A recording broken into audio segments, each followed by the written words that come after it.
16 years old, remember that? Were you moody? Hormonal? Irritable? Yeah, we've all been there. But do you remember who you were dating? Well, in small town Bellevue, Idaho, Sarah Johnson definitely did. She was head over heels for her boyfriend, Bruno Santos. The problem, however, her parents weren't fans. What happened next? Buckle up, because this is a wild tale of love, rebellion, and absolute next level stupidity.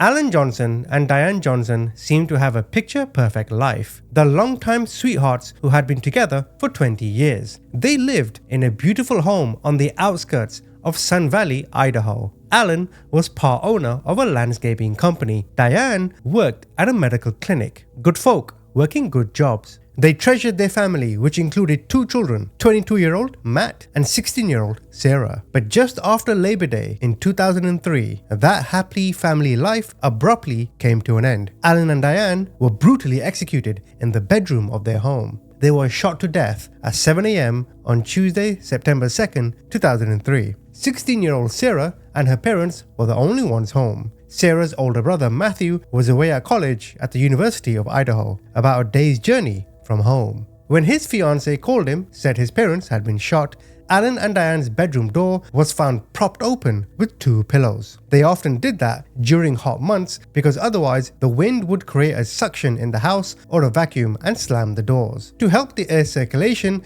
they would also leave the sliding glass doors in their bedroom and downstairs off the living room open at night. Diane was found lying face up in her bed with a comforter covering her body. Her life had been taken instantly in her sleep by one point-blank shot to the head with a .264 caliber high-power rifle, with the bullet traveling about 3,600 feet per second. The single shot shattered her skull and brain. Who would do that to her? What did she ever do to anyone? When investigating officers lifted the comforter, Diane's head was missing from her chin up. Blood, skin, hair, brain, tissue, and bone fragments spattered across the ceiling and the walls, into the hallway and onto the wall of Sarah's bedroom directly across the hall. There was blood everywhere. That's sickening. From the spatter pattern, Detective Stuart Robinson testified that the shooter had stood on the east side of the bedroom because the blood basically went straight up and came out of the west. Alan was shot as he emerged from the shower. The shot went through his lung. Forensic pathologist Dr. Glenn Groban, he said that Alan bled to death from that wound over the course of several minutes. From the blood pattern on the floor, experts determined that Alan had managed to walk over to Diane's bedside before he collapsed and died. Alan was found lying face down between the nightstand and bed. Imagine that moment. Alan is bleeding. He looks over. He sees his wife, his soulmate. She's no longer living. Many of the neighbors heard the shots that early Tuesday morning. Several neighbors testified that two shots were fired within a few minutes, with the second shot being louder than the first. Shortly after the shots, neighbors heard a female, later identified as Sarah. She went outside screaming that someone had shot her dad and someone had shot her parents. But there was a problem.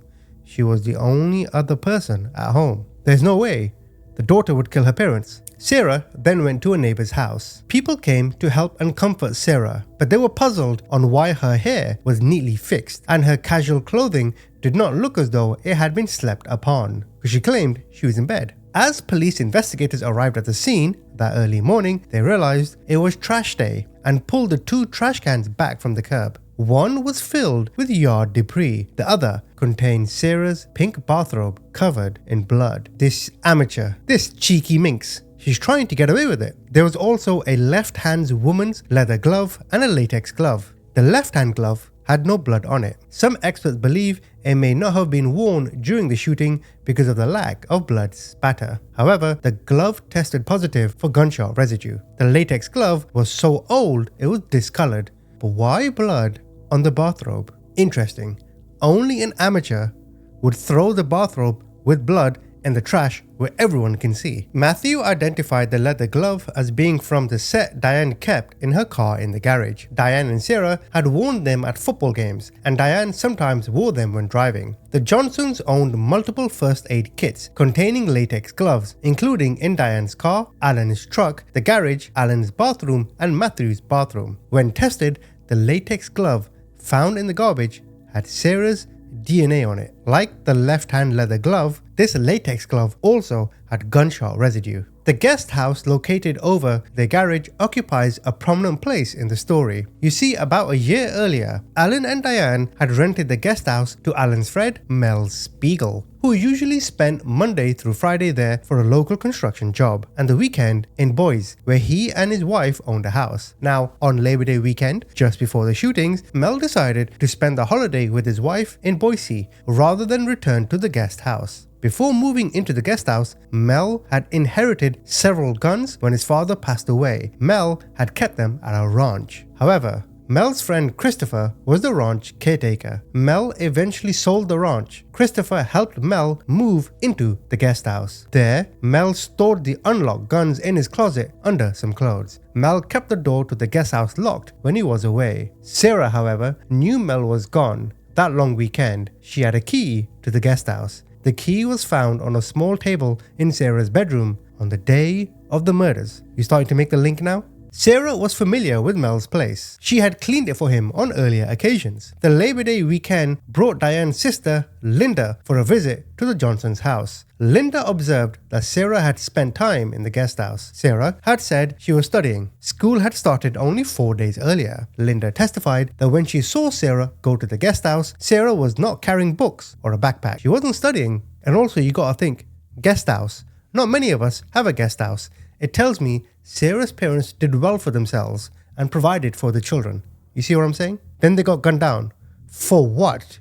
The reason is going to make you angry. But let's keep going. Now, on the day of the shootings, investigators found 4 different types of ammunition and 3 guns at the Johnsons' property. Included in the collection of inherited guns kept unlocked in Mel's closet. This included the .264 caliber high-power rifle used to kill Alan and Diane, along with a box of .264 bullets. That gun was found in Alan and Diane's bedroom. The 2 unused .264 bullets were found in Sarah's room on a nightstand. Mel's also kept an unlocked .22 caliber bolt-action long rifle in his guest house. A handgun magazine containing 6 unused millimeter bullets was found wrapped in a red bandana on the bottom shelf of a nightstand in Sarah's bedroom. The 9mm magazine found in Sarah's room appeared to fit the 9mm handgun in the safe. In fact, the weekend before the shootings, Linda heard Sarah ask Diane for the key to the gun safe. Diane had told Sarah to ask her dad. Investigators also theorized that the 9mm handgun was the shooter's original weapon of choice, but it simply was unavailable at the time of the shootings. Now, Mitch Marcroft, who was the secretary of the Blaine County Gun Club, testified Alan and Diane were members of the club. They were shooting enthusiasts. Mitch first saw Sarah at the club when she was 13 years old. She went often with her father. Mitch had not observed Sarah shooting rifles, but he observed her shooting a shotgun. At the Miller Fun Shoot in 2002, Sarah was right-handed. But on the day of the shootings, medical investigators examined her and found several parallel linear bruise marks on her left shoulder that could have been made from a rifle recoil. Another person later testified at the hearing that the .264 gun kicked really hard.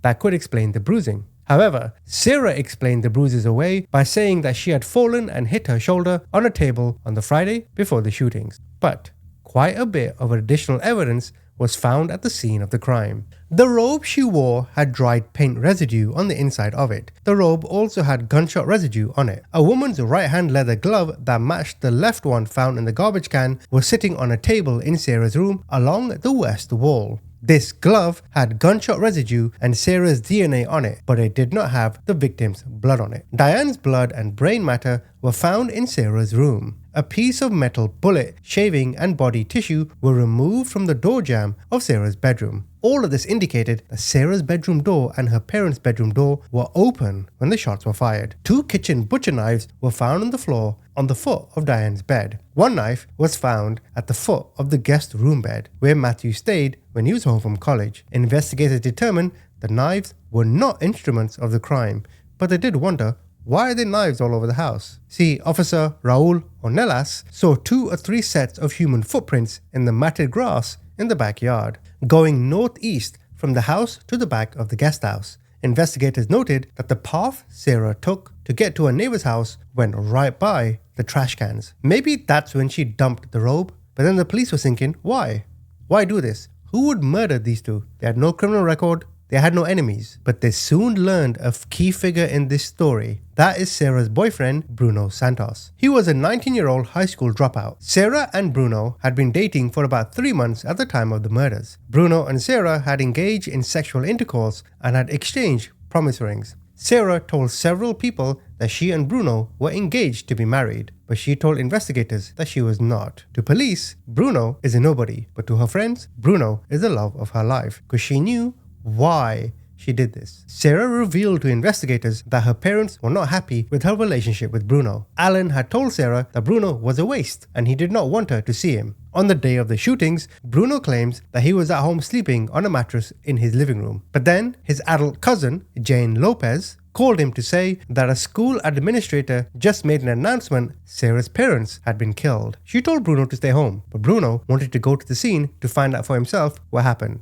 When Bruno arrived at the scene, he gave investigators permission to search his car. Later, pursuant to a warrant, Bruno gave DNA samples at the hospital, surrendered the clothing he was wearing, and had his home searched. But then, a witness noticed when Sarah approached Bruno to hug him at the hospital, where they were both providing DNA samples, Bruno did not return Sarah's embrace. He stood very straight, his arms at his side, showing no emotion toward her. I think she must have spoken to him about how much she hates her parents. She was going to do X, Y, and Z to them. He probably brushed it off as a moment of anger. His lack of emotion tells me either he's extremely disappointed or he knew this was coming. Bruno was cleared as a suspect and called as a state witness at trial. And beyond the physical evidence at the crime scene, investigators learned that Sarah and her mother had had a rocky relationship for years, and that the shootings took place on the heels of several contentious incidents between Sarah and her parents over Bruno. Now, the evidence at trial showed that Sarah argued and fought with her mother often. Their fighting included physical altercations. A neighbor, Dorothy Scanella, testified that Sarah said she absolutely could not stand her mother. Dorothy testified that a year before the shootings, she heard Diane weeping in the backyard, Sarah yelling in the house. In fact, several months before this incident, Alan had told Dorothy that Sarah treated Diane in a mean and ungrateful manner, even though Diane did many kind things. A fellow jail inmate testified at trial that Sarah thought her mum was a bitch in the weeks before her death. Diane and Alan had forbidden Bruno from attending a family wedding at their house, which made Sarah upset. In fact, a few days before the death, Sarah had lied to her parents, saying she was spending the night at a girlfriend's house, but instead had spent the night at Bruno's apartment. When Alan had learned that Sarah was at Bruno's, he went to confront Bruno and to bring Sarah home. Alan told Bruno, "If you don't leave Sarah alone, I'm gonna hit you and put you in jail." Sarah said Alan was devastated over the spend the night incident and that he cried over and over again. Well, yes, a father feels like his family's honor has been degraded. Whether you agree or not, that's what he's thinking. Alan and Diane grounded Sarah from using her car after Alan found her at Bruno's. Alan and Diane spoke to Sarah about bringing statutory rape charges against Bruno. Sarah was concerned and said, "He's 19, I'm 16, I don't want him to go to jail." But then, when Bruno turned against Sarah to testify to the state, she told a fellow jail inmate that when this was all over, she would be out on the outside and Bruno would be the one incarcerated. Furthermore, several people testified that Sarah was not acting like herself shortly before the shootings. They thought it was odd that Sarah stated in an uncharacteristic manner that she agreed with the reasoning for being grounded. Witnesses also testified that at volleyball practice the evening before the murders, Sarah was serious and solemn, played harder and better than she'd ever done before, and did not engage in laughter and conversation with her teammates. Sarah herself did not testify at trial, but the prosecution brought forward an unusually large number of witnesses. Maybe because they all knew she was cuckoo. These witnesses testified about an unusually large number of variations in Sarah's description of the events surrounding the shootings. She couldn't keep her story straight. Sarah told Kim Richards, the woman who initially sheltered Sarah at her house after the shooting, two different stories within minutes of her arrival. Earlier in the time, Sarah said or implied that her bedroom door was closed or barely cracked open. Later, she said Diane sometimes left it open and she kissed Sarah goodnight. Sarah said that she was awakened by Alan's regular early morning shower. Other times, she said she was awakened by the first gunshot. She's telling porky pies right out of her ass. Sarah told investigators she ran through the Jack and Jill bathroom, through the guest room, and into the hall. In some versions, she said she merely approached the door of her parents' room, which was propped open with a pillow, and listened. In others, she knocked on the door and called out her mum, who didn't respond. To a friend, she said she went to her parents' closed bedroom door and heard arguing before calling out to her mum. To some people, she said she heard the second shot while she was still in bed. She's got more stories than J.K. fucking Rowling. And this is what happens when you lie. These details you forget because they're not pre-planned. They're just all off-the-cuff lies. Several times, she stated that she heard a sliding glass door open or close, and then other times she said she heard the front door open or close. Early in time, she said she did not look in her parents' bedroom and did not see anything. Well, that's convenient, isn't it, sunshine? Later on, she said that she saw blood on the walls and floor and saw the bathroom light shining on the bed. Now, Sarah's stories about what she saw, heard, and did after the shootings were accompanied by a suspect. Yes, she even claimed there was someone else. She claimed that it was the cleaning lady that did it. And then this subplot emerged immediately. Within a few hours of the shootings, Lorna Kolash, Sarah's godmother, came to visit her. When Lorna had asked about what happened, Sarah did not talk about the shooting incident that had just taken place, but instead had responded that the cleaning lady came, she took a bunch of her mum's stuff. She had been harassing her mum, she called her on the phone, she came to the volleyball and yelled at her mum. The cleaning lady? Really? How classless do you want to be? She claimed she heard her mum and the cleaning lady argue in the middle of the night. Sarah also told investigators that when she returned from volleyball practice on Monday night, she found Diane upset and crying because the cleaning lady had called and threatened her. Sarah even told police that the cleaner stole lotion from the house and they were going to call the police. Furthermore, an implausible element of Sarah's cleaning lady story is her story about having been woken up around 2:30 a.m. on the day of the shootings because she heard someone in the backyard. She said she immediately had woken up Alan and Diane, who looked in the backyard, saw a light on in the guest house even though Mel was out of town, identified a trespasser as the enraged cleaning lady, but she did nothing about it. These allegations made little sense in the context of the rest of Sarah's story. Because, you see, in trial, there were many people who gave testimony about what the family was like. It was revealed Alan was very protective, such as his actions in retrieving his daughter from Bruno, and would never have gone back to bed without calling the police. Also in the trial, the state's experts theorized that because there was blood spatter from both parents on Sarah's robe and blood on the bottom of her socks, without a doubt, she is the shooter, having worn the robe backwards to protect her clothing and then discarded it. Contrarily, Sarah's expert theorized that because there was no blood spatter on her hair, face, and tops of her socks, of her pants, she definitely was not the shooter.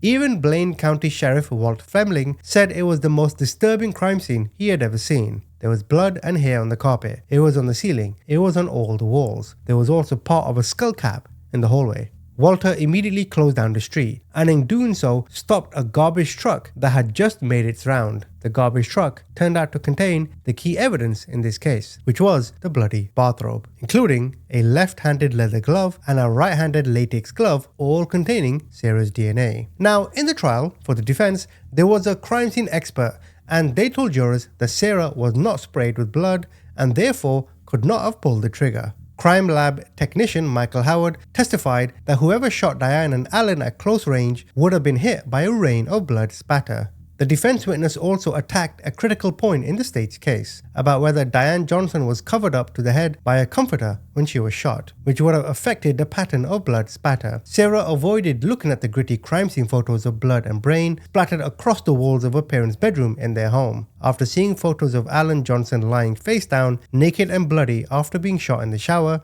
another witness for the defense claimed that the close-range shots that killed Diane would have projected a significant amount of blood at the shooter. In fact, no one disputed. However, when investigators analyzed the pajamas Sarah was wearing that morning, they found no traces of her parents' blood or DNA. Defense counsel said, "You simply cannot be in that shooting environment and not get blood on you." Several labs did extremely thorough examinations of Sarah Johnson's clothes, and the reports indicated absolutely no blood. He also pointed out that no blood was found on the tops of the socks she was wearing. Well, of course, it was on her robe and she stashed it, muppet. Although evidence already had been established that her mother's blood was found on the bottom of the socks, the defense conceded that the misting pattern on the blood indicated that the shooter was wearing a robe. However, he said Sarah's DNA, which was found in the robe, cannot be linked to the day of the shootings. This was a key argument in the defense's case because, of course, she would have worn that robe multiple times before. Defense counsel admitted he did not know who the killer was, but stood by his theory that it could not be Sarah. The defense counsel also disputed the state's contention that Diane's head was covered by the sheets and comforter when she was shot, which would explain the lack of blood on Sarah. It'd be all over the comforter, of course. So, with all of this, unfortunately for her, Sarah was sentenced to 2 fixed life terms. Now, to conclude on this story, for investigators, the first clues in this shocking case came when they discovered Sarah fell in love with Bruno. Bruno was an illegal immigrant.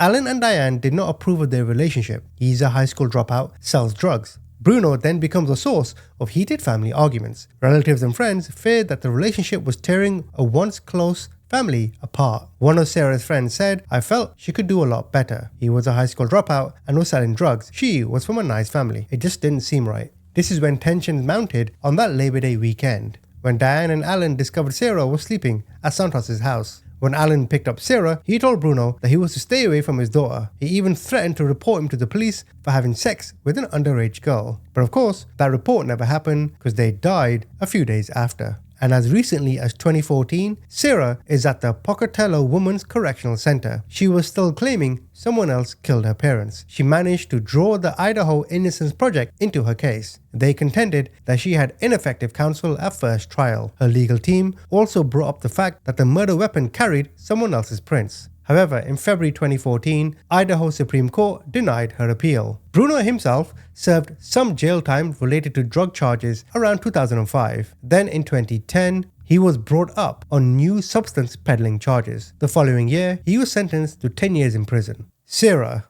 you really are just a fucking idiot. Comment, tell me what you think. And keeping with the same theme of parents getting murdered, I now have the case of Clara Schwartz. This took place near me, so I went to the courthouse and got all the documents directly. On December the 10th, 2001, a neighbor discovered a body in a residence of a home in Northern Virginia. The police were alerted, and when they arrived, they saw 57-year-old Robert Schwartz, who had died from 32 stab wounds and had an X carved into his neck. Some of the stab wounds were so deep that you could see the marks on the floor as they went through his body. I have the full case files here. I've got the coroner's report. I've got the confession. Let me tell you the full story. If you do end up liking this video, please subscribe. I also have a second channel and an interrogations channel. All the links are in the description. Now, this is the official medical examiner's report regarding Mark's body. As you can see, it states that the cause of death is confirmed as multiple stab wounds. As you see the incisions inside the body, this is a rendering diagram from the coroner's office. You can see from this report the X on the neck. The coroner noted the victim was found face down in the kitchen with multiple cuts into the back of his shirt, 25 in that area to be specific. The door closest to the victim was ajar and the other doors were locked. The victim also had 4 to 5 wounds in their torso. Now, this is the certificate of analysis, and it confirms that Robert had no drugs in his system.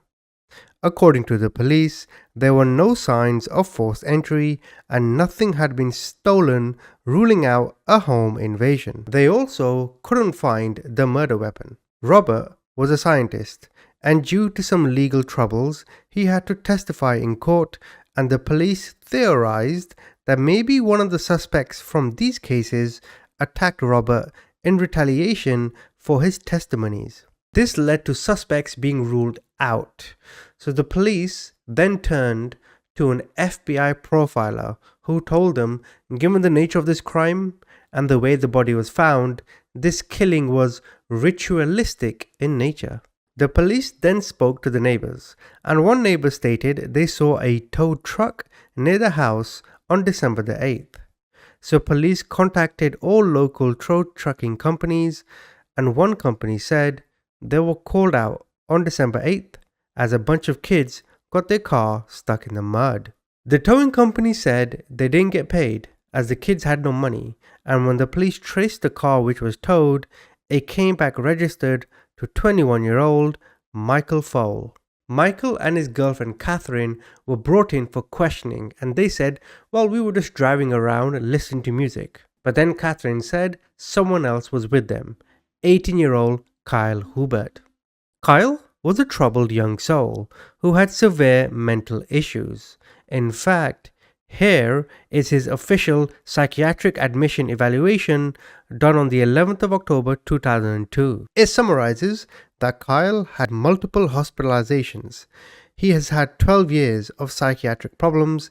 He claimed he started medication at the age of 4 and his first admission was at the age of 7. Previously, he was hospitalized because of a threat he made to kill his bus driver. He had a chronic history of hallucinations, both visual and auditor. He had difficulties in school. He had difficulties with concentration and impulse control. He had sleep disturbance and a history of aggressive behavior. He had been in and out of foster homes starting in 1999 through to 2001. He believed his mother had a substance abuse disorder. He barely had any contact with his father, and his brother died in February of 2002. He confirmed he drank alcohol once a month and used acid, THC, and mushrooms on a weekly basis. Finally, he had been tried on numerous psychotropic, psychostimulant, and antidepressant medications. More recently, he had been responding better to usual Zyprexa combined with neurotonin and Zoloft. So the police decided to target Kyle. They thought, well, he looks weak, he looks vulnerable, he was also there with Michael and Catherine, one of them will crack. And this right here, you see all these pages, this is the official confession from Kyle on everything that happened. Let me summarize it for you. He says he met Clara Schwartz, who was the daughter of Robert. They met at a Renaissance festival and they became close very quick. The pair were drawn together by a shared fascination with witchcraft and the occult, and Kyle, who fancied himself a warrior, quickly dubbed himself Clara Schwartz Protector. Clara had told him she had been suffering from emotional and physical abuse from her father, Robert Schwartz, since her mother died. Kyle continues in the confession stating Robert had given Clara multiple death threats and even poisoned her on several occasions using different chemicals. In the confession, Kyle goes on to say that when he was being told all this by Clara, his visions and his hallucinations, which he was suffering with anyway, they got a lot worse. He said he would have visions of her father trying to kill Clara. There was one time, he said, where he went to pick up Clara from her house and Clara gave him a pork chop that her dad made. And Clara asked Kyle, "What do you think?" To which Kyle tried and then spat out stating, "It's been tampered for sure." This led to further visions that Kyle would experience. He would walk and just end up in Clara's room and see her father. He would watch as her dad came in and would just yell at her. All of this is going on in his head. These are part of the visions he was experiencing. The pork chop and her father going into her room didn't actually happen. So on December the 8th, this is all in the confession from Kyle, he said he told Michael to pick him up. He knew Michael as they were both friends with Clara. He told Michael to take him to Robert's house. He then knocks on the door. Robert answers and he asks Robert, "Is Clara there?" Robert replied saying no, she's at JMU. JMU is James Madison University where Clara was studying. He then asked Robert for Clara's number so he can reach her and Robert invited him in. They both have a conversation and Kyle asks Robert, "How are you and Claire getting along?" To which Robert replied, "What business is that of yours?" Kyle said, "Well, I care about her," and Robert said, "Huh, and?" Kyle then, emotional and angry, he says to Robert, "I know what you're planning. I am not letting you get away with it." In the confession, Kyle then says that Robert slaps him on the face just under the eye, and this is where he confirmed to the police where this cut by the eye came from. Kyle then claims that he pulled out a sword and he stabbed Robert in the back multiple times, including his neck, to which he then carved an X into his neck. He then rinsed the blade in the sink, turned all the lights off, and then he left with Michael, who was still waiting outside. Now, what I find confusing about this part before I continue is who carries a sword around? Maybe when he said sword, he meant a knife or some kind of incision tool. Because I can't imagine someone with a sword, which is going to be yay big, hypothetically, is going to randomly pull this out. Then again, there's probably a reason why the police never found it. Because if he had a sword, like a knife, you can imagine a knife being inserted and then dropped. But a sword, that's a personal item. A sword has some kind of sentimental value. So perhaps he took the sword with him. He remembered, I must take this sword because of, the value attached with it. I don't know. But you understand what I'm trying to say. It's just weird when reading the confession, he pulls out a sword. Like, huh? This is the part where Michael and Catherine come in. When they drove off, their car got stuck in the mud. They called a tow truck, and to pay the tow driver, they asked Kyle for the money. The image you're seeing now is official CCTV images from First Union Bank, where Kyle tried to get a check. Eventually, the police went to question Clara, and all three, Kyle, Michael, and Catherine, wrote full confessions. The police discovered that Clara had previously tried to kill her father via proxy as she asked an ex-boyfriend to do it, and he refused and broke up with her. They went through her phone and her PC, and the police discovered several messages between Kyle and Clara, mainly in code, discussing taking the life of her father. The police also asked Clara's siblings, who said there was no abuse between Robert and Clara was failing school, and Robert was threatening to cut her off financially. More importantly, she was failing at school because she was addicted to role-playing video games all day with her friends. Now, this is the official arrest warrant for Clara, confirming the charge of murder. Now, going back to Clara's love for witchcraft, in the case file, I found some diary writings. Here they are. I'll pull them up now on your screen. I don't know what they mean. I'm not too sure. I don't know how to decipher them. This is page 1, or one of many pages that I was looking at, but are you able to decipher? Comment, tell me what you think. This is also another page. Again, I read through it, and I guess context is everything, but if you can decipher it yourself or give me your own opinion, comment, tell me what you think. Now, during the trial, defense attorneys said Clara Schwartz complained about her father simply to vent her teenage frustrations, but never planned his murder. Kyle, they said, misconstrued Clara Schwartz's words and acted on his own. Prosecutors, however, said that there was clear evidence that before she even met Kyle, she was trying to get rid of her father. During her trial, Clara's former boyfriend testified that in the summer of 2001, they engaged in a fantasy role-playing game called Underworld, in which Schwartz's character, Lord Chaos, asked his character, an assassin, to kill her father. Clara Schwartz's uncle, Christopher Schwartz, one of a few family members supporting her, testified that his niece had been troubled for years.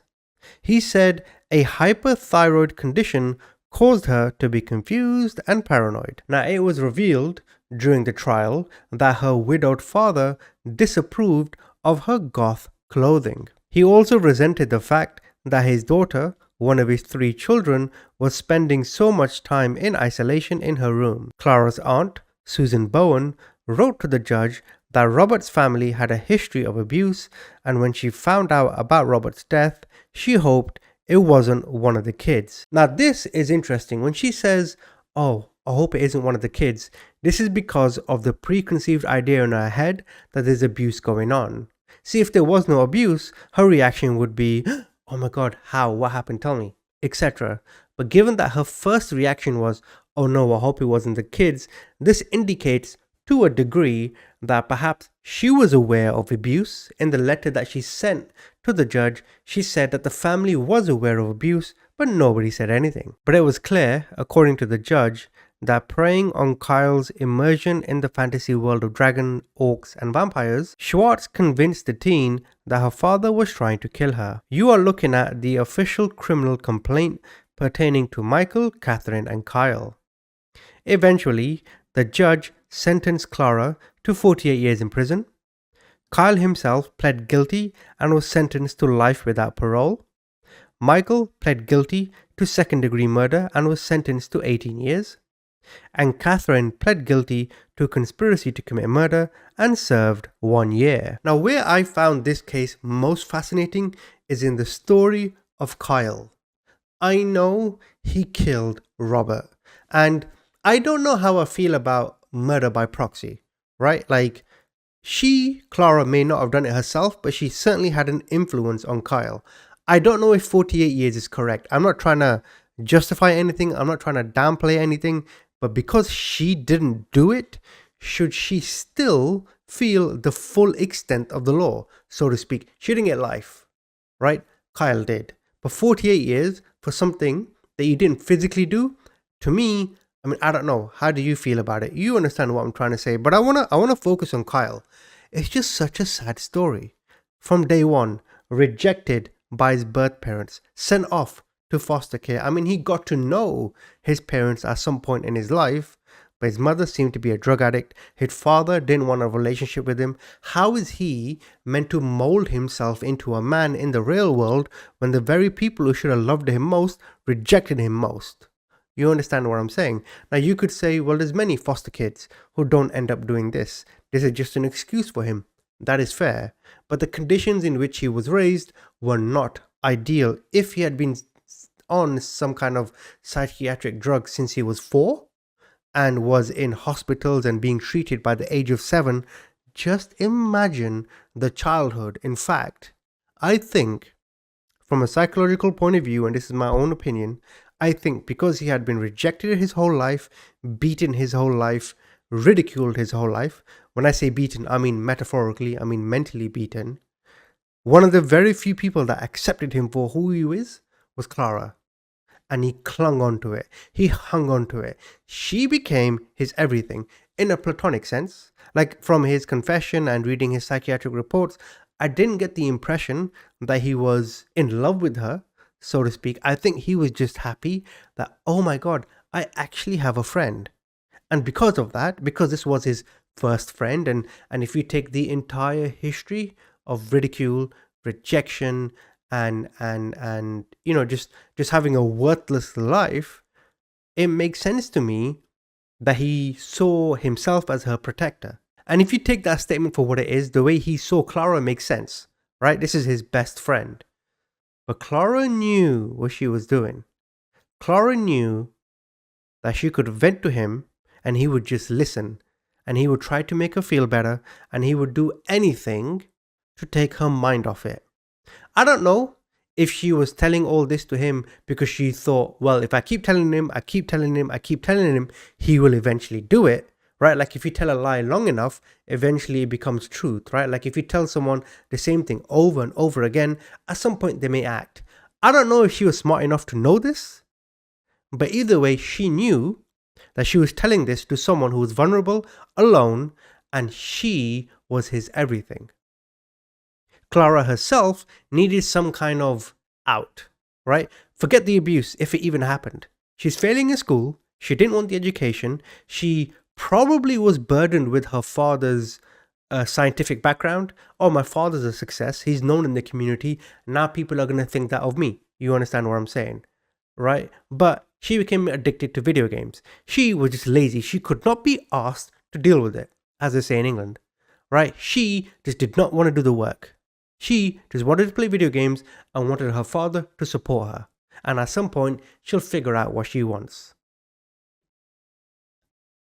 But we can all agree that the decisions made in this case were tragic, inhumane, and damn right stupid. And again, going through the case file, I can't help but just feel for Kyle. What he did was wrong, yes, I know. But given his life and given everything that happened to him, I feel like he was just destined to end up like this. Hallucinations, he's hearing noises. I can't even imagine the mental trauma he experienced. And he did all this just to protect a friend. He's wrong, stupid, just damn right, like doo-doo dum-dum, right? But he was preyed on by an individual so lazy that she probably deserved, in the end, to spend life in prison. I don't know. Comment, what do you think?